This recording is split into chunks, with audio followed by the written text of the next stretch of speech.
Okay. Now, where did I stop? I stop on the second one, on the Acinteyya. Hold on.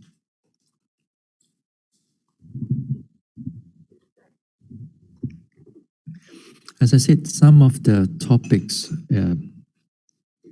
some of the things that we should not think too much about it, because as the Buddha says, you think too much about it, one will get frustration or the mind goes crazy or goes mad. Even that, sometimes it becomes wrong view, wrong thinking, wrong view. So we have to be careful some of the things, especially for those who love to think. All right. Now let us go back to the notes that I okay.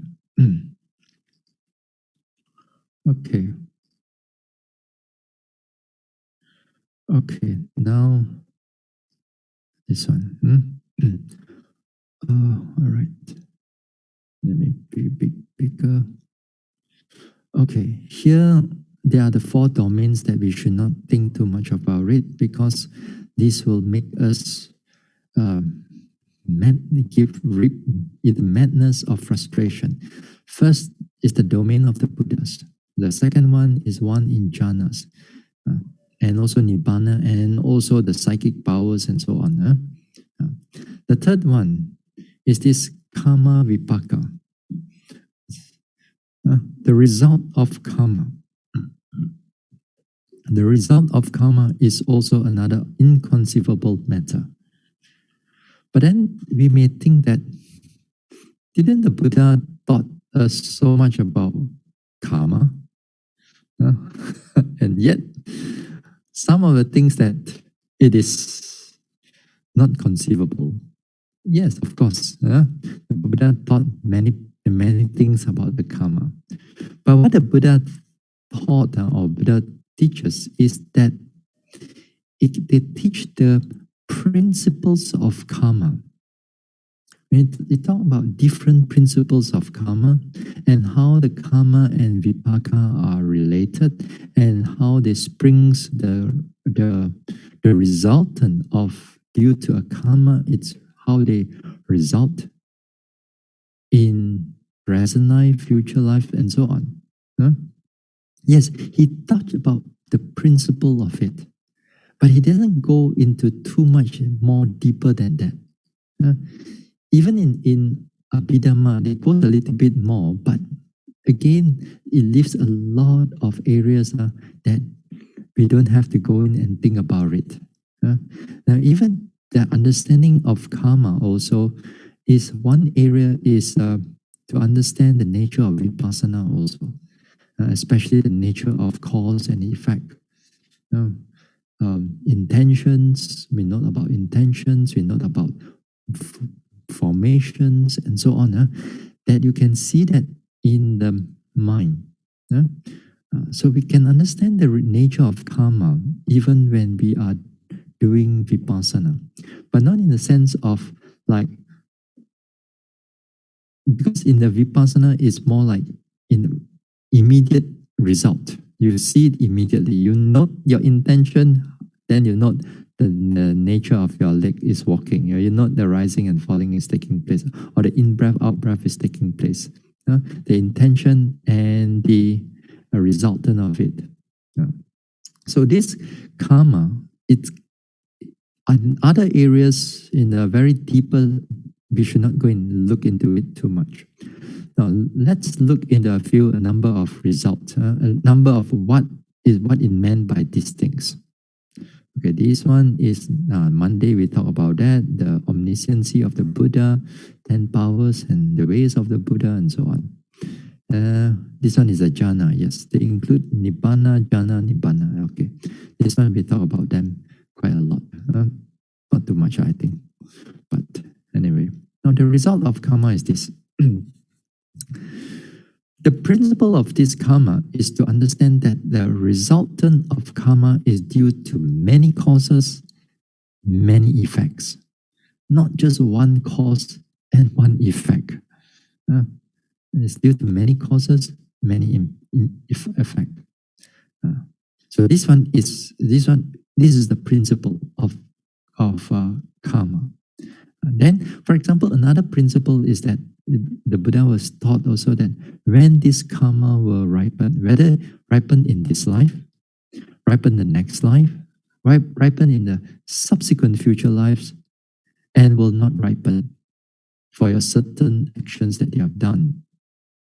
All right, okay? But the thing is that, how?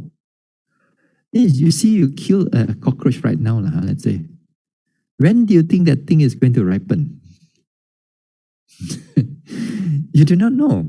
You actually do not know. We're going to be ripened in this life, next life, subsequent future lives, and so on. You know, even for those who knows about the Abhidhamma. In fact, in the Abhidhamma, it mentioned that, like in the jhana process, you know, like your sense consciousness process, your mental process, you know, there's a number of consciousness that's going to run through when there's an object coming in, and there's called jhana process. And that jhana process, they tell you, okay, which jhana will when it arises, then you have going to have in this life. Which one will be in the subsequent life, and which one will be in the next life, and which one will not ripen at all. They somewhat tells you in the Abhidhamma also. But the thing is that, how? How exactly that this thing will correlate to which consciousness? How? So you can really never know. And so you think about it. You can never know. You can never know. So, but we understand that an action that we've done, it will result either in this life, next life, subsequent life, future lives, or will not ripen at all. For more than that, we cannot really know. Okay. Now, before we look at the next one, we will look into a bit of the chart that I've made. Simple understand. This is a simple thing. This is a very simple thing. But when it comes to a more complex, you've got too many arrows already. Then you defeat the purpose. Okay. Now, so you have this life. This life is somewhere here. Okay. You have last life. That means this is just your last life, and there are other past lives from other past lives from a way very, very far behind. So here, let's say you have a resultant in this life. Let's say you are sick right now. Your sickness is happening right now in this life. And this life is that your main causes is due to this action in the other past lives, perhaps. It can be a last life, but I chose this one to be other past lives. Now, in the other past life, it gives the result so that you are sick right now. Okay? So this one is quite easier to understand. But in the karma process, more than that, you see all these red lines here, red arrow here. These red arrow here are also like supportive conditioning, supportive karma for it. You get sick, but other supportive karma, it makes you poor again. That your business disappear and everything, and then gone. So there are many other supportive karma in this sense. It's going to come in, it's going to ripen in order to support that main resultant. It's going to support, then it's going to keep that resultant to keep giving you suffering, to give you that disease, or to give you whatever suffering that you're going to go through, and other past lives, other past life, you do not know when, and also perhaps also from your last past life, and also it can be from this life also, is still also supporting for the resultant to manifest itself, to support that condition that you are sick and so on. So this one, although I put there 3 arrows only, the red ones, but actually there are multiple arrows. So if I'm going to put it too many, the chart is going to be very complicated. Okay, it's going to be complicated. So this is a simple example. But when it comes into more complicated example, is that this blue one, the bigger one, the big one, you create a karma here in a past life and say this is a very strong karma. Say it's a killing karma. You do an action of killings. And therefore, it's not going to give you one resultant only. This one is going to have countless arrows into the futures. It's even more scarier. If I put the too many arrows again, as I said, it's going to be very complicated. But it is just because of one action, or you think that you do one action. How come there's so many resultant? And because in the mind processes much more than just one action that what we see physically, But the mind, when the mind processes the mental formation that processes it, it creates so many countless intentions just for you to do that killing. It's not just one intention. So it's countless intention. The mind that keep on thinking about it already, that thinking is already countless intention is already making. If you do the physical action and you kill the thing, and also again here is a countless action is going through. And not only that, if you speak it out verbally, then again is countless action that's going through. So even one intention already give rise to multiple effects. Then you got countless intentions. That one. You cannot think about it anymore. It's become too complicated for us, for a human mind to able to perceive those things anymore. So we don't have to go into that too much. You can actually notice those things like when you are actually meditating, especially when you come into the second insight knowledge, when the knowledge of begin to understanding the conditionality. Actually, what you see is cause and effect. You see the nature of intention is happening. Just that you want to walk. You're not just only noting one intention, you're noting a multiple of intentions. When the mind becomes more clearer, you can notice a multiple of intention, then only when the walking starts. And then when the walking starts, there's a multiple of movements, tiny movements, multiple of bodily processes, bodily consciousness are going through together with that physical movement. Now, with the insight, you could able to notice all these things. Then with that, although we see these things, but we can, in a way, we can extrapolate it out, due to what we see, then we perhaps that the karma also, when it's processed to produce the karma, it goes somewhere in the same thing like that. So it's not just one intention that you do a killing. There's infinite of intentions just to do that thing. So your result will be the resultant is it's incalculable in that sense. Sometimes I heard some auntie, some people, not auntie, some people, they say, wow, Bhante, this life, what I call, I'm so suffering. Maybe I met him, my husband, a terrible husband.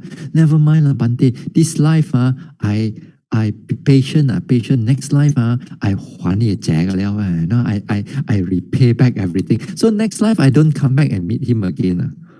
Oh, you think you can finish? You can make you think that your karma is like your account book, yeah? That you can just nullify, cancel. Okay, everything finished. Sometimes people think in that way, and then that is not a right thinking. Because no matter how, you think that sometimes you say, oh, just bear up this burden, oh, just bear up this disease, oh, bear up this, don't get angry about it, But we do not know when the karma is going to finish, honestly. Really, sometimes I think about it now, it doesn't really finish as long as you are in samsara. Only when you are out of samsara, then only the karma doesn't touch you. So because from the past life, from the other past life, from incalculable past life, it can still haunt you. Just like sometimes we read in the chronicles of the Buddha, sometimes the Bodhisattva, in his past, this is the Gautama Buddha. In the past, when he was a Bodhisattva, he was quite arrogant in certain sense, in certain ways. Arrogant in the sense that at one time he in the altar he was walking on with his sandals and so on, with his arrogant attitude and so on. One of these past life when he met another Buddha too. And because of that incident, when he became a Buddha, then the Buddha also have like backaches and here and there. Because that the Buddha says, according to the chronicles of the Buddha, it says that because of his past life, he did that action. And right until the Buddha, he comes and the karma come and look for them, come and look for him. So you cannot run away. You cannot run away from all this karma. So this is just a simple thing. Simple understanding of the principle. But as I said, if you go into more deeper into it, you cannot really understand what is going on. Okay, this is one thing. Then the next one also, you cannot think about how the strength of a resultant is going to take place. Take for example, Majjhima Nikaya 135. This Chula Kama Vibhanga Sutta, we did discuss upon it when there was one last week or the week before the Friday. The Friday when we have a Q&A, I took it out and I explained some of the things. But anyway, since we are talking about the karma, this one is a very good for us to understand. Okay, let us go into the sharing of screen into this one. All right. Now, Chula Kama Vibhanga Sutta. All right. The question starts here from a Brahmin student named Suba. Master Gautama, what is the cause and condition why human beings are seen to be inferior and superior, for short-lived and long-lived, sickly and healthy, ugly and beautiful, uninfluential and influential, poor and wealthy, low-born and high-born, stupid and wise? What is the cause and the condition? Okay, all right. Now, it says, beings are owners of their action, heirs of action, originate from the action, they are bound to their action, have their action as their refuge. It is action. The word action here, you have to read it as karma. Pali word is karma. It is action that distinguishes beings as inferior as superior. Okay, you do not understand. Okay, now let the Buddha explain this. Here, student, some man or woman kills living beings and is murderous, bloody-handed, giving blows and violence, merciless to beings. Because of performing and undertaking such action on the dissolution of the body after death, he reappears in the state of deprivation and in unhappy destination, in perdition, even in hell.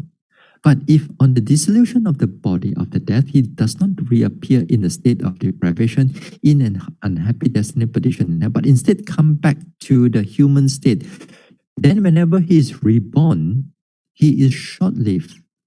This is the way, student, that leads to short life, namely one kills living being and is murderous, bloody-handed, and so on. Okay, now you killing a living being. The Buddha says here it can go two ways. Here, the future is that you're going to reborn. I suspect that this one is you're going to reborn as in hell, or even as animal, and the state of deprivation means you're reborn as a Peta world, you're going to hell world, or you reborn as a animal world. So you're reborn in this sense. That means perhaps in the next life itself. But then when you look at the second one, the second one. But if on delusion, if he doesn't reborn that one, but he come back as a human being again, more. Now how come a killing? The killing right now is that when it's going to give rise to the result is going to give rise to the next rebirth in the next life, or you still can come back as a human being, but it may take the action later on, they give you sickness and so on. Now here, you come back as a human being because that the person has done something wholesome. Something wholesome, if it's a strong, wholesome action, is more powerful than this killing thing, then it help them to reborn in the happy destination, such as a human being. He may reappear in the Deva world too, So we reappear in a human being or in the Deva world, but then the life is short. The life is short. But is that all the karma is going to give you? The karma is even that you think you're short life, and then it nullifies that killing already of the past life. No, it doesn't do like that, because even it give you short life in the subsequent life and in the next life, but in subsequent life, because of that action, is going to bring you into hell, into perdition, into this one again. So the karma doesn't finish there. But again, you see here, even if you do a killing, but how does it give rise to the result in this way or in that way? So this is beyond our understanding. It belongs to the Buddha. It belongs to the Buddha. And also in a certain degree, for those who have some psychic, especially the divine eye, or the understanding of how beings appear and reappear. Those are some areas you can actually able to understand those things. But this one, you cannot really fully understand. That's why, as I said, you can only know its principle of karma. So too, like for example, number 6 again, another one. Number 6, no. This number 6 is you abandon killing. That means you give up on those killing. You do not want to take up that killing rod or weapons to kill and so on. You have compassionate to all living beings. Then again, it's the same way also. Reappear in the heavenly world.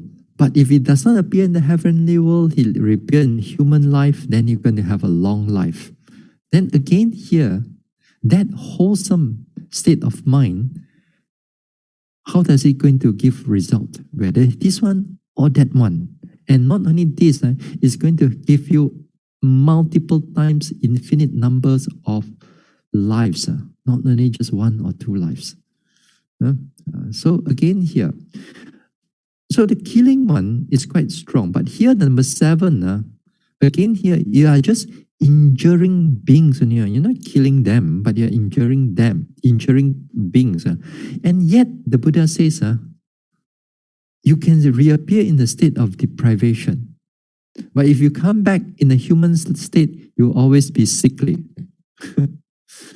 And again here, Again here, you see how the resultant of the karma, we really do not know how exactly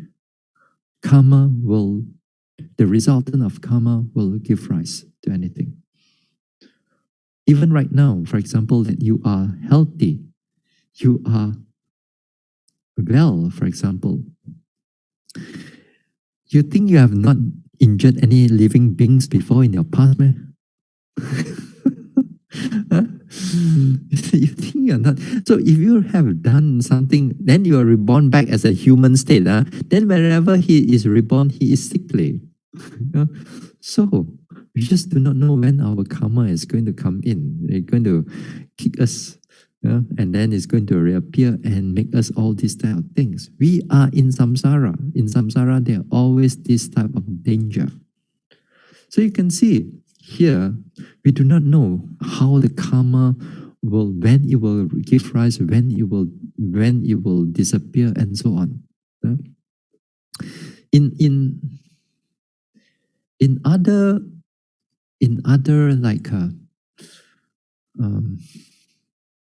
like breaking of the third precepts, it is said that when you break of the third precepts, then you're going to the resultant is going to be reborn in the hell and so on for many lives, or countless lives. And then after reborn in the hell for countless life, then you're reborn in the animal planes for a countless life also. Then when you're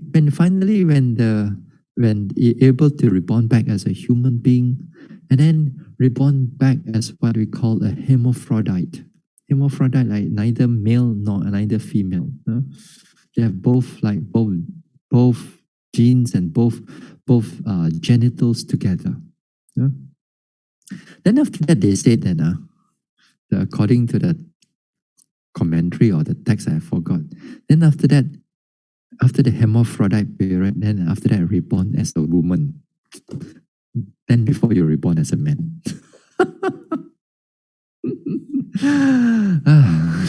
Sorry to say that. But it mentioned in the text. Somewhere I tried to find it, but I forgot where is it actually. This is not something. This is not that we are trying to be sexist or something like that. It's mentioned in the books. Anyway, whether you want to believe it or not, that's another thing. But karma has a way of it, how it goes. Okay. Now there's another one also I want to share with you. This is Majjhima Nikaya 142. Yeah, Tikka. Okay, this is the one. This is the one. This is also quite an interesting sutta. Dakina Vibhanga Sutta. Okay. Now, thus have I heard, on one occasion the Buddhas were living in the Sakyan country. Okay, oh no. This one is very long. This is a very long sutta actually. It's quite a long sutta. No, I'm not going to read. I forgot. What I'm going to try to show you is this. I'm going to show you is something here. Okay, you see number 5 here? Hold on, make it big. Make it bigger a little bit more. Okay, wait, hold on. I'm trying to move this thing. Okay, let me make it slightly bigger font. Okay. I move this thing up. Okay. All right. Okay. You see, there are 14 kinds of personal offerings, Ananda.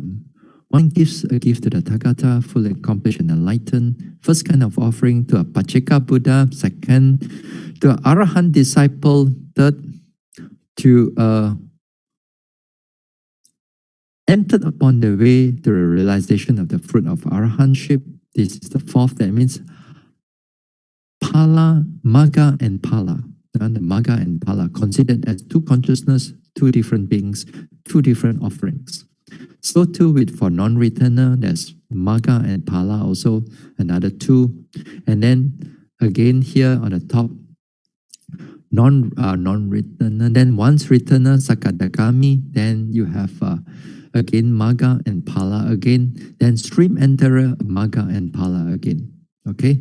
Then This is the 10th offering. One gives to outside, one gives to one outside of the dispensation who is free from the sensual lust for sensual pleasures. That means that there are those people who are not in the Buddha's dispensation. They are not in the Buddha's sasana. They don't believe in the teachings of the Buddha, but they have a very high level of mental development. And because of that mental development, they are free from the sensual pleasures for a period of time. Then they are also virtuous people in the sense that they are very highly trained people. Also, it's a form of giving also. Virtuous ordinary person, that means you keep your precepts or you keep your morality, or then one gives to immoral ordinary person. Another one, give to an animal. This is also another kind of offering. Well, it doesn't say any offering to Peta, Gokui and all that. Anyway. So, herein Ananda, number six. Herein Ananda, by giving a gift to an animal, the offering may be expected to repay 100-fold. By giving a gift to an immoral ordinary person, the offering may be expected to repay 1,000-fold. By giving to a virtuous ordinary person, the offering may be expected 100,000-fold. A giving gift to one that outside the dispensation who is free from sensual lust may be expected to repay 100,000 times 100,000-fold. Then by giving the giver who has entered upon the way realization of the fruit of stream entry, offering may be expected to repay incalculably, immeasurably. What then should said about giving the gift to stream enterer, the one who is once returner, who is a Magga and Pala, once returner all the way to Arahant, all the way to a Pachika Buddha, all the way to Tathagata. Yeah. As I said, how are you going to know? No, it is mentioned like that. Okay, it is mentioned like that. Let's talk about the Sotapanna and also or the stream enterer. Perhaps they still exist in this time. Perhaps very few, but they still may exist in this time. Of course, you don't have a Pachika Buddha, you don't have a Buddha. Now the thing is that, let's say you give a gift to the person. The person may be ordinary person, not a monk, but an ordinary person, but is highly mentally developed until attain Sotapanna. But you do not know. You do not know, but you give a gift to him. Then the Buddha says that when the gift is given to a Sotapanna, the resultant is incalculable. All right? How does the karma knows that the other person is a Sotapanna when you yourself don't even know that he's a Sotapanna? Now you see what I mean? You don't even know that the person is a Sotapanna, but how does the karma knows that that person is a Sotapanna? Or a Sakadagami, or a this and that. So happen, the karma doesn't even know. How? You don't even know in the first place. You don't even know in the first place. You just give a gift to that person. In the sense that karma doesn't care that whether you know or don't know. Just like when you kill something, whether you know about karma or you don't know about karma, you still get the same result in that sense. So when you give to an enlightened one, also you do not know, but you give, how does the karma going to know? So that, the resultant of the karma, that too is beyond our comprehension. Beyond our comprehension. It's so near and yet we don't really know. In reality, we don't really know. Okay? So this is something like that. One of the thing. So it's interesting, this one, This is interesting to understand. So then they give you what kinds of offering, what kind of giving to Sangha, giving to the Sangha headed by the Buddha. This is the giving to Sangha, both Bhikkhu and Bhikkhunis with the Buddha is there, and so on. And so on. There are different kinds of offering to the Sangha, to the Sangha. Even in future times, Ananda, there will be members of a clan who are yellow-necks, immoral, of evil character. People who gives to those immoral person for the sake of Sangha. Even then I say, an offering made to the Sangha is incalculable, immeasurable. Because right now, even the person is immoral in character or is a fake monk, let's say it's a fake monk, but when you give it, thinking that he is a Sangha member, and then just because you give it and the offering made is therefore the resultant is incalculable, immeasurable. So here is quite interesting, this chapter on offerings. Okay, so maybe one of these days we can talk about it. So let us go back to this one. Go back to this one. 9:44 already. All right. Let's talk about this just now. The Dakini Vibhanga Sutta. At one time I was giving this talk to a group of people. A group of people. I go through this sutta because there's two talks. Two talks cover on this sutta. Well and good. Then I totally forgot about it. Then the next year again, the same group of people, I gave the same talk again. Same talk again, discussing the same thing. Then they were thinking that, hey, this Bhante got no other topic to give already, is it? Giving the same talk again. Anyway, that one I've completely forgotten about it anyway. Anyway. But it was interesting, that type of this one. Okay, anyway. Now the next one, speculation about the world. Speculation about the world. Speculation about the world. Here is that when you overthinking about the world, then again here will reap madness or frustration or a lot of wrong views actually. Now, brooding over the world or who or what created animals and planet.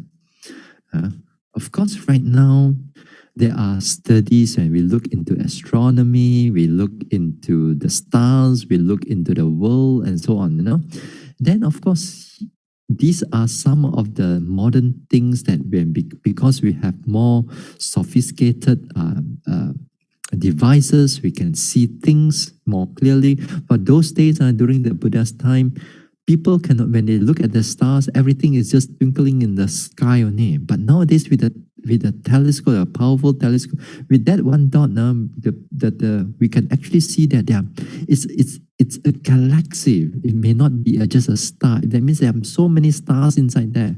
But when we see it with our normal eyes, we only see one thing. Then we know that the world is round, and because physically we have seen it, in that sense. So because of that, it is helpful for us in the modern world. It's helpful for us in the modern world, in the sense that we understand the world is round. Then let's say you want to fly. You want to fly to US right now. From Malaysia, you want to fly to US. You want to take the Atlantic way, or you want to fly from here to India to where? To Europe to cross over Atlantic, then reach to US. Or you want to fly from here to cross over to Japan or Taiwan, and then you cross over the Pacific, then you reach the US. The world is round. We know these type of things because we understand this type. And it's helpful for us in our modern world. You understand about GPS and all that thing. helpful for us. It's helpful for us in the modern world, but we don't have to think about it too much. There are speculation about how this universe arise through the Big Bang and all that. Then you can understand that a little bit. It's perfectly fine. It's not a problem. So that one is this one. But then there are people who think about it too much. And they want to speculate it. Who created the world? What created the world? The world is 5,000 years old, and then all these other things, And then there are people overthinking, think until the earth is all flat like a pancake, like that flat, flat earth, flat earth society. People think about all these other things, overthinking until their mind becomes over. They disregard about facts and certain understanding, worldly understanding, which is correct, helpful, but they don't want. So some of these things, you got to be careful. Don't think about it too much, because it's not conducive for your enlightenment, not conducive for your further development. Like beginning of samsara, also the same thing, Especially we understand how this samsara, death, birth, all the defilements that comes together with it, and all the wholesome state of mind comes together with it. All these things, how is the beginning like? The Buddha, all these stuff, things, it doesn't want to reply to those people who ask him. Like there are monks in the suttas, quite a number of, a few that I've read before, that some monks disrobe. Disrobe because of what? Because the Buddha did not mention of the beginning of samsara to the monk. Then the Buddha says, when you come into the monkhood, did I say that I'm going to explain this topic to all of you? No, I didn't say that.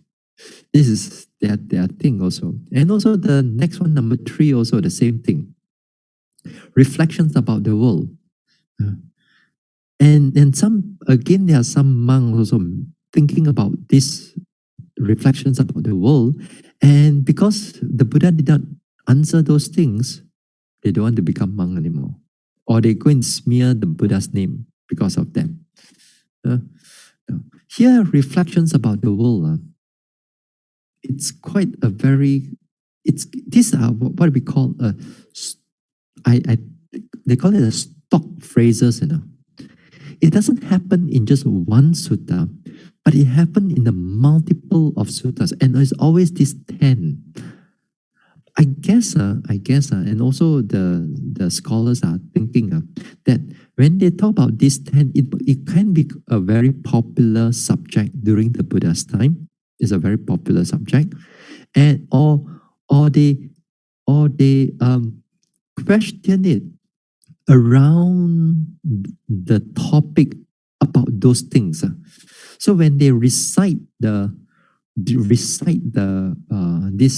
suttas, then they recite it in the stock phrases. Like those people keep on asking about this type of topics and so on. So it become like a stock phrases that you can see this in different suttas also. Always this 10.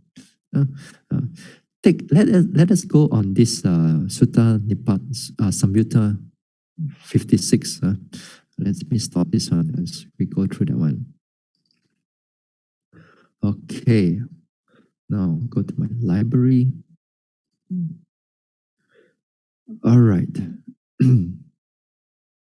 Now, this is quite an interesting sutta. Okay. Reflection about the world. This one, I mean, it's good, interesting to read. It's just an interesting topic to read, to know, but I'm not going to go through that because it's quite long before this one. What I'm interested is the paragraph here, but, hold on, this paragraph here. But it's the above paragraph, nevertheless, bhikkhus, what the man saw was actually real, not unreal. Once in the past, the Devas and the Asuras were arrayed for battle.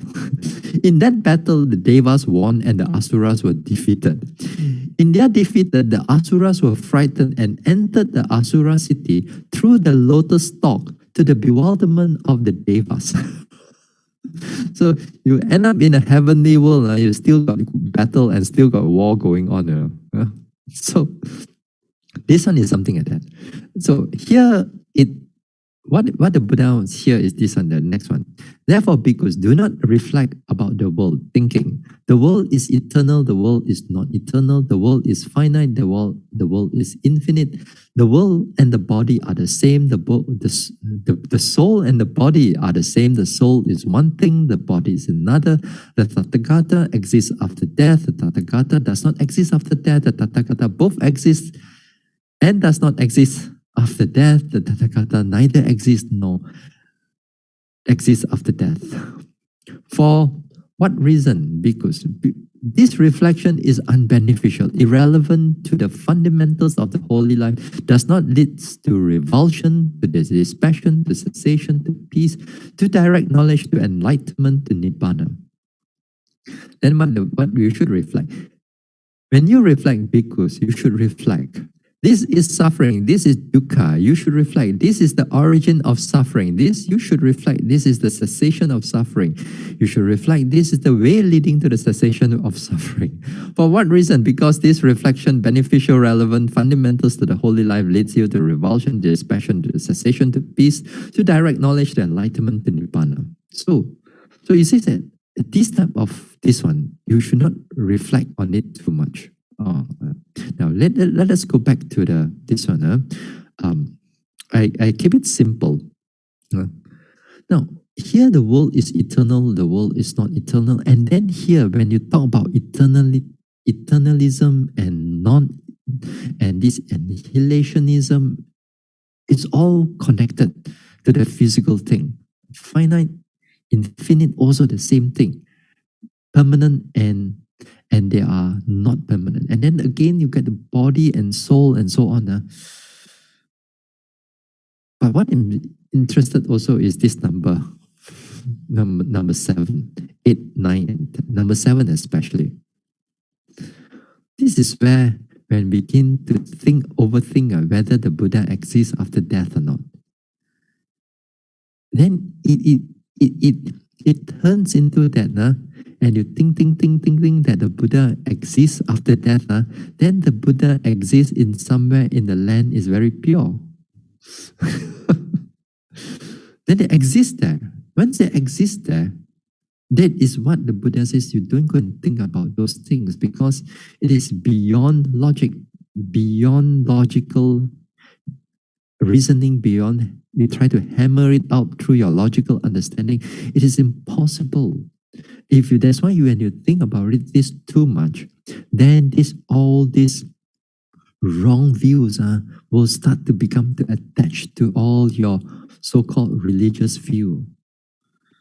Then the world is eternal or not eternal. You think about whether the God is eternal, whether this soul is the same, whether the soul is internal, whether the soul is external, whether the body is one thing, so this is a very complicated thing.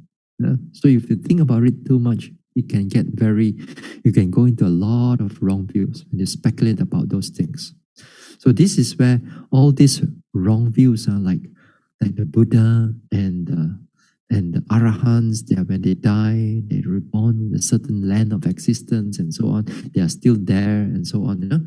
This is that usually as a Theravada, we don't go into those things too much. But this one taken up by other schools of thought. And then that, when you talk about the Buddha as still in existence, that means the permanent view, the permanent view is still very much lodged into their heart.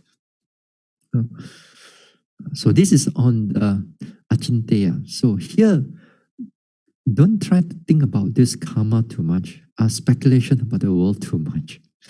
Don't try to think about this domain of the jhana too much. And then some people, this domain of the jhana, they practice this meditation or whatever meditation that they are doing, and they love these magical powers, all this divine ear penetration in the mind of others, remember the former existence and so on. And remembering the former existence, that means also you remember the what do you call that? The karma and so on, how the karma arises and so on. Some of it, not all of it, but you can notice some of it. So here people practice for these type of things, and when they do these type of things that they don't get it, they get very frustrated and so on. So don't think about it this too much. And so also the domain of the Buddhas also. Too much of what the Buddha can do and cannot do also. Again, here, this is not a very good for us to think. But I got to remind you, all of you, how far should you think and how far is too much? When you talk about karma, for example, you talk about karma. If you just because you don't understand, you say, Bhante, I think that one, Acinteyya already. Just because you don't understand, other people understand it. Even in certain principles, you cannot understand it. You don't go and rub everything as Acinteyya, Because you try to understand a number of things. But of course, there are many things that a lot of us cannot able to understand. But doesn't mean that you should not try to understand them a little bit more. It is good to understand a little bit more, but then don't attach to what you think, to what you believe, Because a lot of things, what we think and what we believe, we are only speculating about, even with karma also. We can understand some degree, but we cannot fully be sure. We cannot fully be sure. So we must always keep an open mind. We can touch upon those subjects. How is it like and so on, a little bit more. Even we want to go into Abhidhamma, that type of things, it's perfectly all right. But don't overthink about it. Don't just take it up whole day, keep on thinking and thinking and thinking about it. It will give you a lot of frustration. So you must know your limit, how much you can go. That would be good. So I think that's it for tonight.